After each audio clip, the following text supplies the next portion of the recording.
Pronto, pessoal. Vamos retornando. Daqui a pouco o Vinícius já solicita aqui. Eu coloco ele para dentro do nosso bate-papo aqui, para continuarmos falando da reconstrução da intimidade, tá? Olá, Edil, um beijo, Edil. Obrigada por todo o carinho, pela presença. Vinícius já solicitou aqui. Vamos colocá-lo para dentro.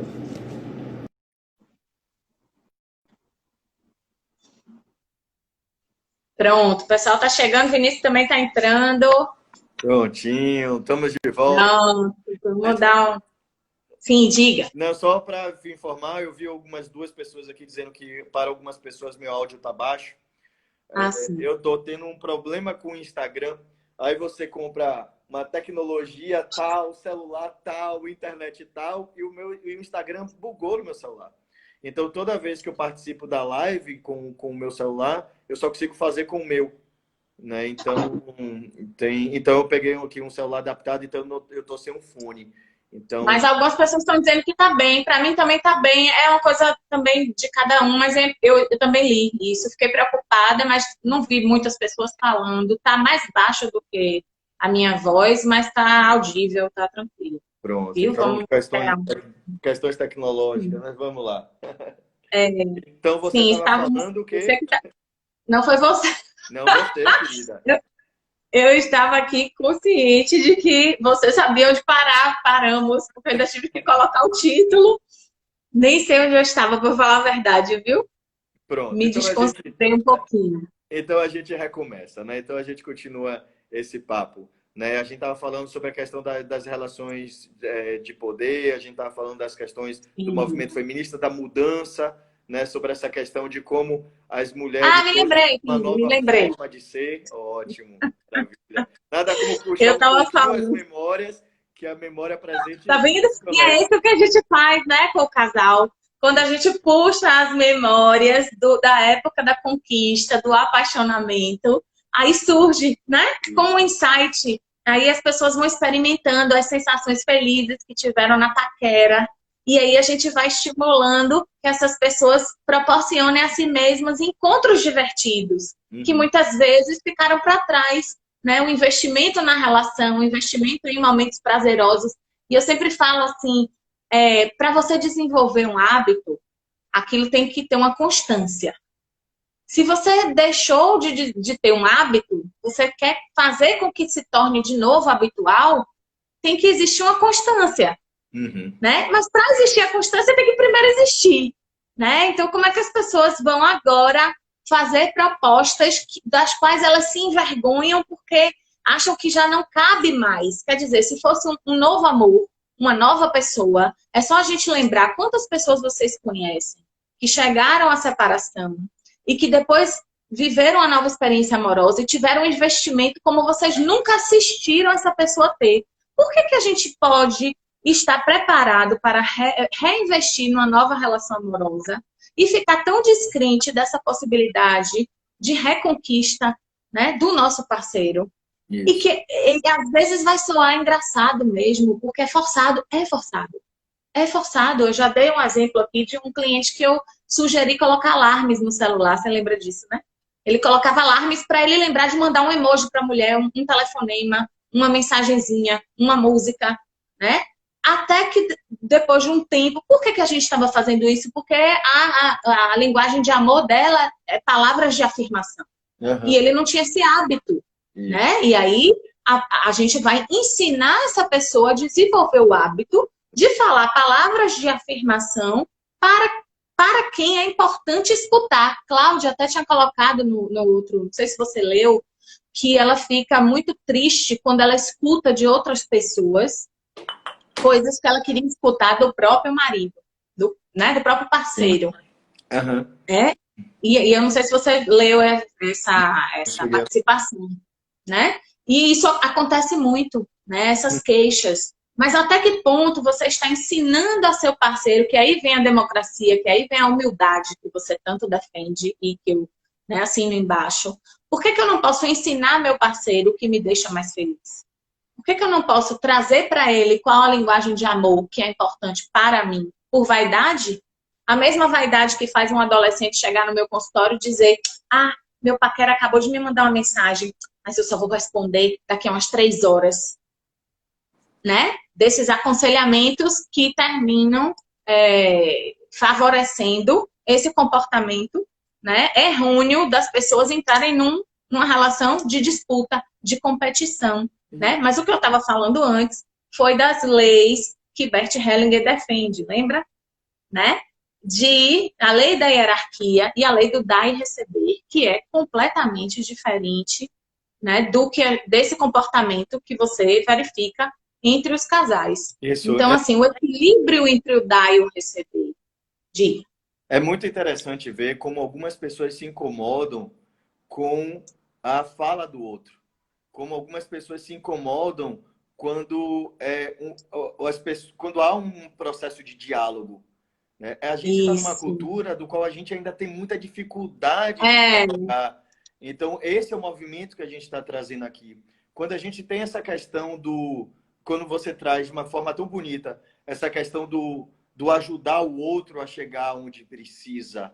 Então, é isso que a gente está aqui, né, nesse movimento de ajudar a chegar o outro, escutar as vozes, escutar o que é que o outro tem a dizer, escutar o que é que o outro está dizendo, ajudar o outro a dizer o que é que a gente quer. Eu sempre me incomodei com uma coisa muito interessante.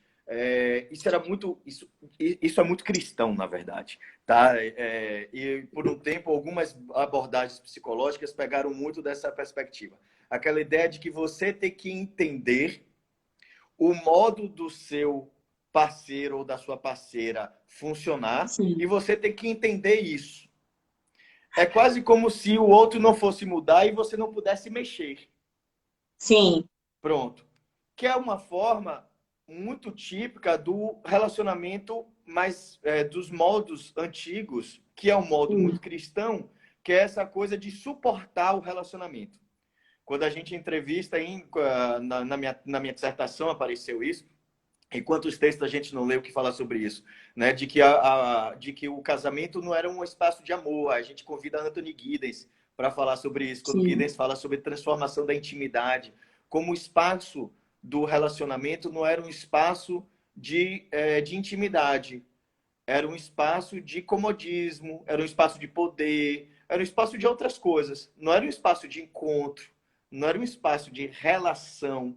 Então, por isso que a gente está lidando com coisas muito novas. Amor e casamento é uma coisa muito recente. Né? Primeiro veio aquela história das novelas de cavalarias, alguns séculos atrás, que foi começando a trazer a questão do relacionamento, as questões amorosas, mas o divórcio só surgiu no Brasil em 1977, que é um marco para o casamento por amor. É quando a pessoa começou a dizer: eu não quero estar com você por qualquer coisa, eu quero estar com você porque eu quero. Isso é 1977, imagine, começou a se tornar comum o divórcio no Brasil, isso é 1980. Então, estamos falando de que, sociologicamente, é um movimento muito recente. Então, recente. Então a gente ainda está lidando com essas coisas. Então, eu não gosto dessa passividade. Eu não gosto dessa coisa de que a gente tem que entender o jeito do outro como se fosse uma coisa de, eu tenho que entender e ponto. Não. Porque a gente sofre.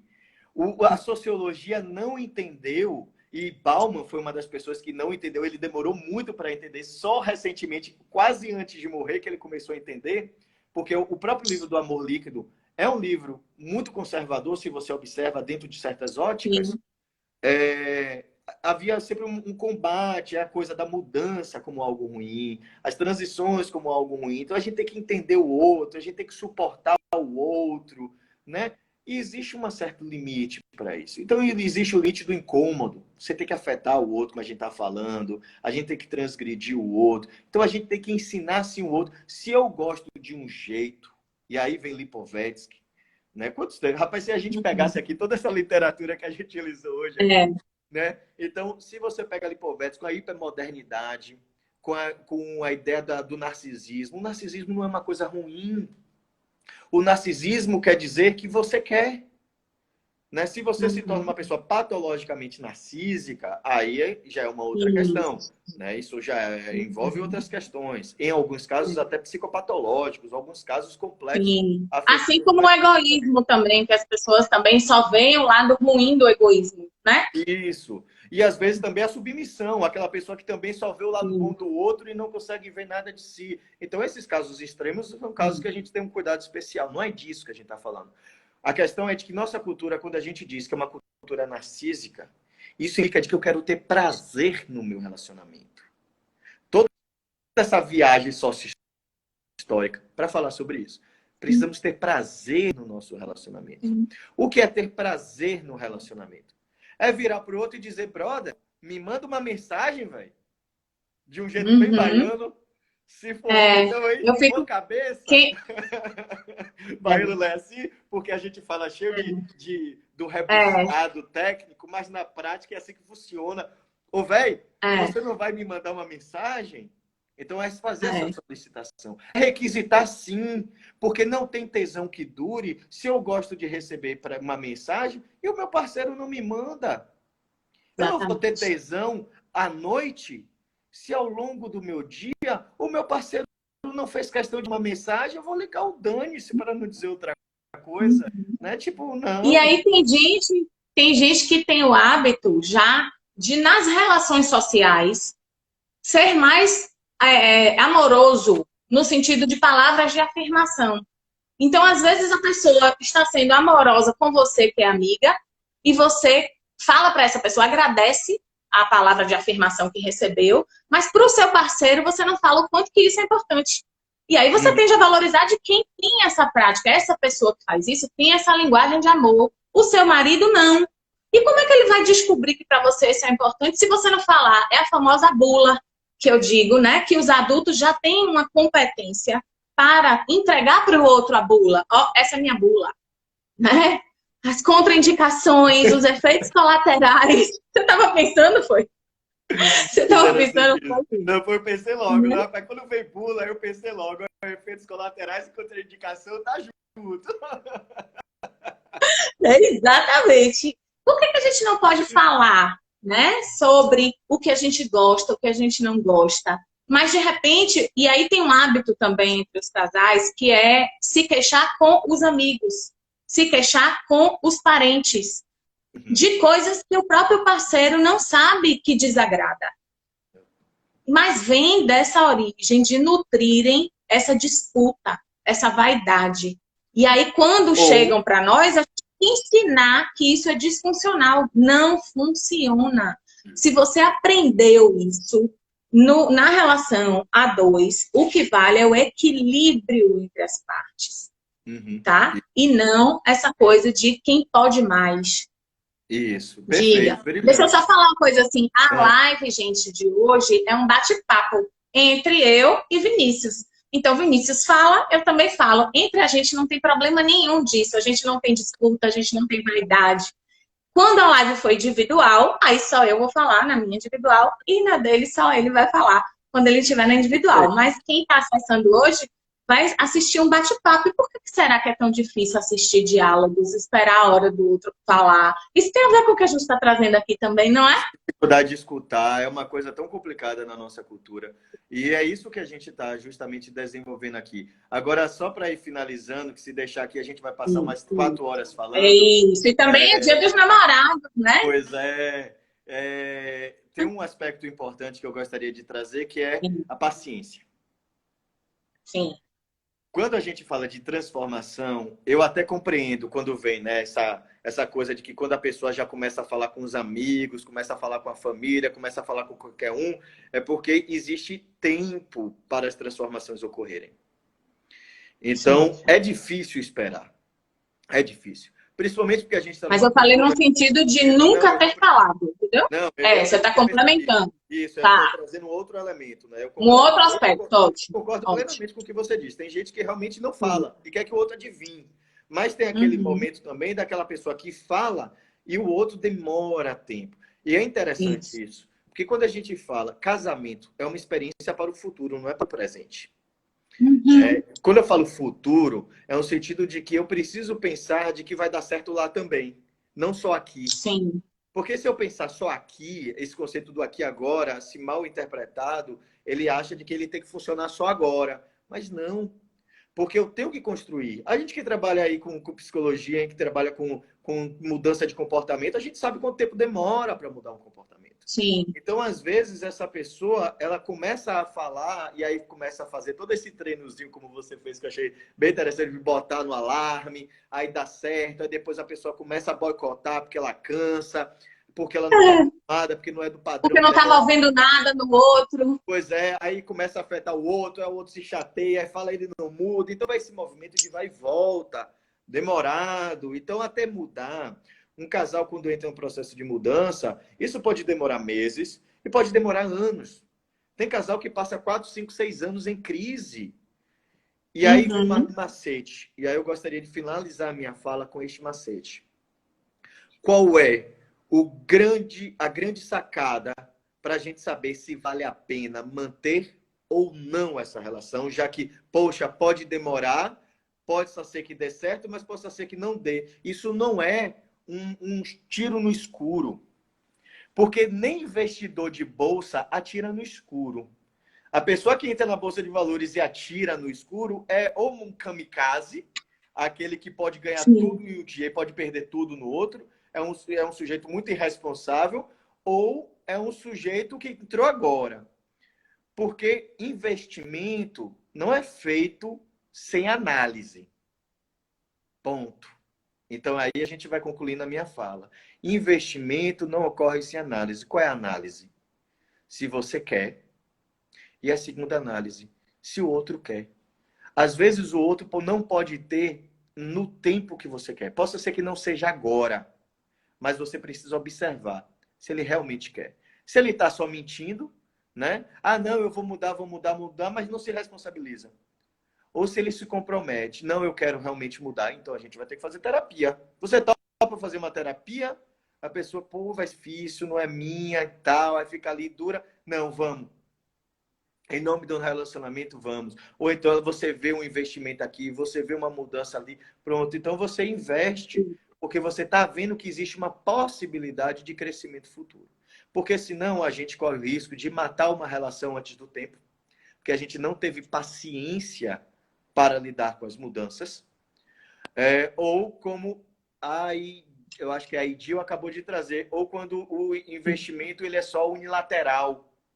Tá? Isso. Quando o investimento é unilateral. E aí aquela pessoa que está dando um castelo e o outro está dando uma migalha, aí tipo, dane-se. Aí o outro vira e fala, eu vou terminar o casamento. Tá, então termine. Tipo, dane-se. Bom, então você está descobrindo que você está investindo sozinho e aí você quer saber se você vai ter uma relação sozinha, se sua baixa autoestima é tão forte que você vai manter esse relacionamento sozinho até... É aquela coisa, né? Eu estava me matando para manter viva a relação. Quando chega nesse ponto de você estar se matando para manter viva a relação, é melhor que você vá buscar sua inteireza de novo para encontrar alguém que queira investir no que você deseja para você. Porque a gente fica na queixa que o outro não faz, o outro não muda, o outro não muda, o outro não muda. E o que é que você vai fazer com essa não mudança do outro? Isso aí. Se você já explicou, se você já falou que você gosta desse jeito, né? Tá perguntando aqui, Vinho, onde compra seu livro? Em qualquer livraria. Né? Então, assim, se você já falou o que é importante para você e o outro não conseguiu atender nesse tempo que você está falando, um tempo subjetivo da sua paciência, que é outra palavra que você traz, aí eu vou usar a frase de Flávia. Você usou uma frase de Aidil, eu vou usar uma frase de Flávia, até para a gente terminar com 2 participações, né? Você pegou a de Aidil, tô colocando aqui a de Flávia. Ou você muda ou você perde. Sim, mas não é num tom de ameaça, né? Não é? Ou você muda ou você vai me perder, né? Claro que não tem entonação, né, Flávia? Eu estou colocando aqui porque os casais colocam assim, mas você está certa. Ou o outro entende que para viver com você é necessário mudar alguns aspectos, porque você não tolera algumas coisas. Não é porque o outro precisa mudar para estar com você. O outro vai avaliar se ele deseja mudar isso nele, tá?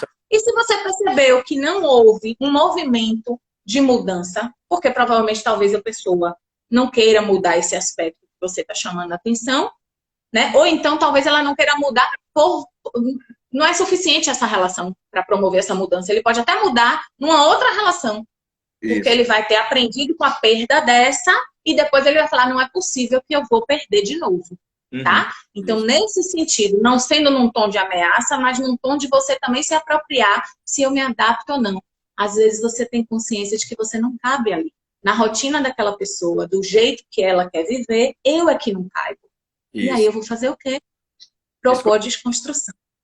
Mas o que a gente quer propor agora é que vocês aproveitem, né, a possibilidade de transformar em interessante o seu parceiro que já não é mais novidade. Quem é? A Olha Alicia só. é? Oh, olha para isso. Obrigado. Oh, vamos dar um tchau para ela. Tá vendo? Tchau, tchau. Dá tchau Aí ela veio falar, eu quero papai. E Xanda tá falando, libera Vinícius. Então, Bruno também já chegou É, aqui. Vamos. porque Xanda eu Gente, não muito posso obrigada. mostrar Xanda, ela me mata. Oh, não, mas a gente já tá sentindo a energia dela aí toda com essa pureza, tá? Que vocês consigam transformar a noite, os dias, os momentos com esse parceiro que já não é mais novidade, mas que pode ser ainda muito interessante. Só depende de vocês dois. Invistam, se Então, comprometam. investimento. Gostaria de agradecer mais uma vez esse convite. Olha aqui, ó. Pega aqui, ó, que tá demais. Então, gostaria de agradecer muito mais esse bate-papo maravilhoso. Só lembrando que toda segunda-feira eu tenho um programa, que é o Liberdade a 2, segunda-feira às 18h15. Então, lá na minha live. O livro, que perguntaram, eu botei o título, que é Liberdade a 2, Democracia nos Relacionamentos Contemporâneos. E você acha nas livrarias online. Então, você acha na Amazon, você acha na Cultura, você acha na própria Apris, que é a editora do livro. Então, às vezes, esgota em um, o povo, acabou em um, tá, procura em outro que vai achando. Né? Então, gostaria de mais uma vez agradecer a todos aí por esse bate-papo maravilhoso. Façam por ter um excelente dia dos namorados, uma excelente vida de namorados. Né? Com muita... Isso. E faltou o recadinho mais importante, que a gente vai estar lançando em breve nosso curso, né? Com essa intenção aí de poder olhar para o relacionamento de dentro para dentro. Com certeza. Então, é um curso que está em ebulição, né? Então, está sendo formado, então tem muito conteúdo aí. Inclusive, falando de outros conteúdos, lembrando, também tem um podcast da dor ao amor, né? Então, você entra lá no... Travou um pouquinho. Travou, pronto. Travou um pouquinho, fala de novo. Então, eu tenho um podcast da dor ao amor, que você encontra no Spotify e no Deezer. Procura como se fosse uma música normal. E aí você já semana que vem já vai ter novo episódio lá. Novo episódio.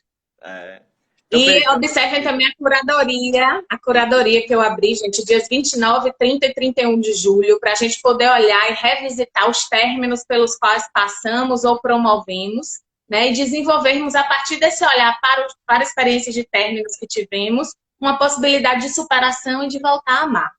Então, Vini, sempre um prazer estar com você. Que as pessoas tenham captado também essa energia de prazer e que transponham para dentro dos lares, não só essa noite, como o resto da vida em parceria com esse ser escolhido. Nutram suas relações. Maravilha. Um beijo. Obrigada. Beijos. Tchau. Tá ficando salvo aqui já.